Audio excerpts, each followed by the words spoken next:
Hey, I wanted to give a quick update on the site growth case study. This is the one that I'm working on with Brand Builder. So they're helping me out with content and a link building package and plan. So a little baseline if you are unfamiliar with this case study. I bought a site at the end of 2019. It had about 25, 26 posts or so. In 2020, I had grand plans to add a lot more content, but at the end of the day, I ended up improving some of the content using the FAQ method where I added FAQs to each of the posts.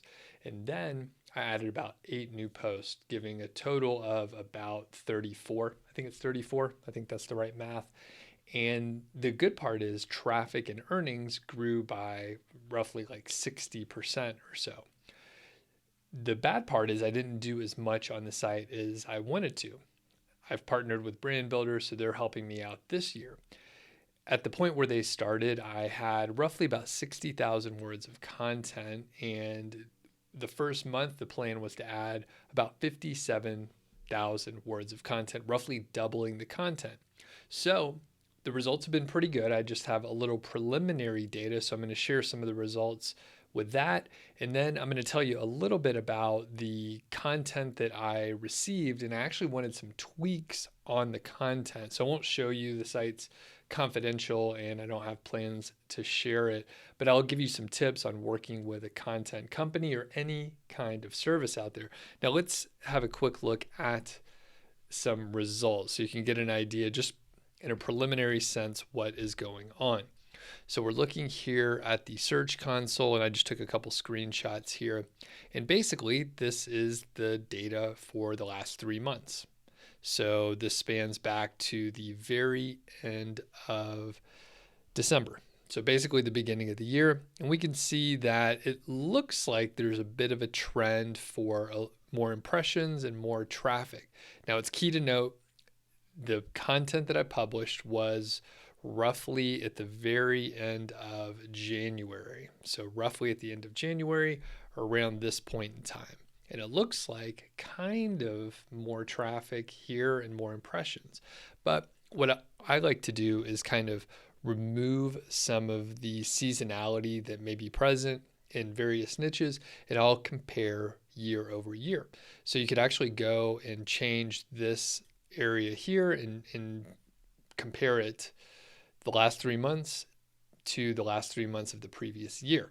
So when we do that and we look at the total clicks, we can see, yes, indeed, in 2020, the last 3 months, there were 5,100 clicks. And in 2021, there's about 8,000. And then when you look at the graph, it's very clear that there's more traffic now. So that is a good thing. Yes, there could be a number of factors in the mix here. It does look good as far as the number of posts that are ranking that are new, but at the same time, a lot of those posts that are brand new, like 23 or so, 23 of those posts, they're not really bringing in a ton of traffic, and I haven't explored the data super close, but this looks good, right? Just in a general sense. Further, when we look at impressions, we see that the impressions are up a pretty significant amount as well. So 358,000 at the end of 2020 or the beginning of 2020. And then we have roughly 335,000 for the last 3 months. So year over year looks like a pretty significant amount of growth. And you can see, just looking at the graph, it looks good. So we are moving in the right direction here. Now, as I mentioned before, let's come back to this camera. As I mentioned before, I asked for some changes to be made. And brand builders have access to my WordPress installation. They can draft content. They can add the affiliate links for me. I'm using Amalinks Pro, and they could do all the things they need to do. When I looked at the content, most content companies will tell you, I am done drafting the content. You can go have a look and let me know if you need anything. Most of the time, in working with my students, I have seen a lot of times they will just accept the content. They don't ask for changes. And then they say, this content company, it was okay working with them. I had to spend 6 hours updating the content, and it was very frustrating. I was disappointed. The fact is, if you're working with a content company, they want you to have an ongoing subscription. They want to work with you long term. They don't want churn. When you sign up, you're making a pretty big commitment. You're paying them hundreds or thousands of dollars, and they don't want to lose you. So if you don't like what they've done, or you're really particular, like I am, I'm very specific on what I want. There's little things that really bug me, and I want those to be corrected. So my tip to you, and hopefully this is one of the best things you can get out of this video or any content from me, is if you're working with a service, especially a subscription style service, they don't want to lose you.